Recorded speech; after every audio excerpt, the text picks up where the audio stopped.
This is Simon. Simon managed our Green Doctor service in Yorkshire, which is the biggest Green Doctor team outside of London. I'm Emily. I've worked at Groundwork for over 15 years and I've managed the Green Doctor service in Yorkshire since about 2013. Can you, Simon, tell us a bit about why and how much the energy costs have risen recently? As you probably read in the newspapers recently, we've got geopolitical factors, we've got supply issues with the Russian pipeline coming through to Europe, which is affecting prices.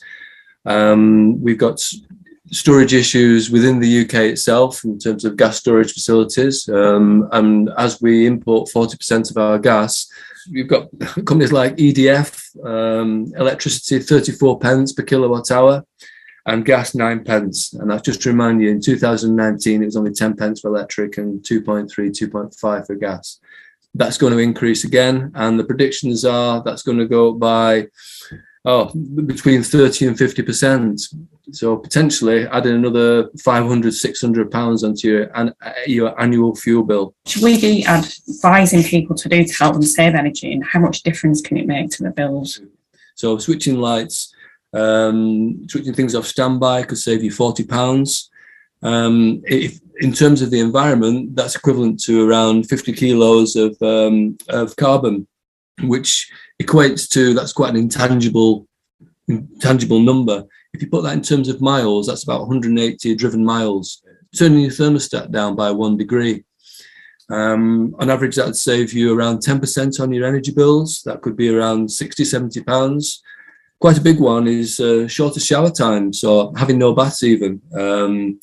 You could save by having a 4-minute shower, £45 on your average yearly bill. Using the economy setting on a washing machine, again, doesn't cost you anything. Wash your clothes 30 to 40 degrees, you can save £10. If people have got a little bit of money to be able to spend on changes to the home, or if housing associations have got a budget that they can help their tenants make some really small changes, what is there that we can be doing that's really low cost? So you can save 85% of energy by just changing from a halogen to an LED.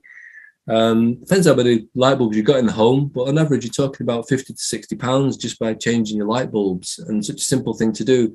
And on average you've got about 15% of your heat that's leaking through the floor. That's an uninsulated floor.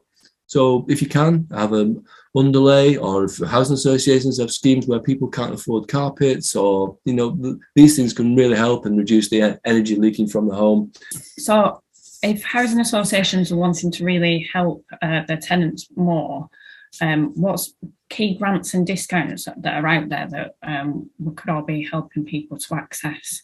Housing associations, local authorities have access to money for the retrofit schemes, say through the local authority development schemes now, the LAD schemes. I would urge tenants to take up those schemes, grants, offers, discounts for the retrofitted and installation of the homes. Obvious things like the warm homes discount, £140 off your electricity or gas. Making people aware of that. Still, a lot of people don't know about the warm homes discount.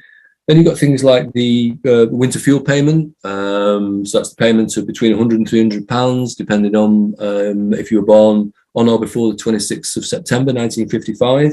Chatting with Matt late last week, and he was talking about some of the problems that tenants are really experiencing with new retrofit schemes that have gone in. Do you want to just touch on that very briefly? A block of properties, about 40, 50 properties that have had different types of renewable systems built in.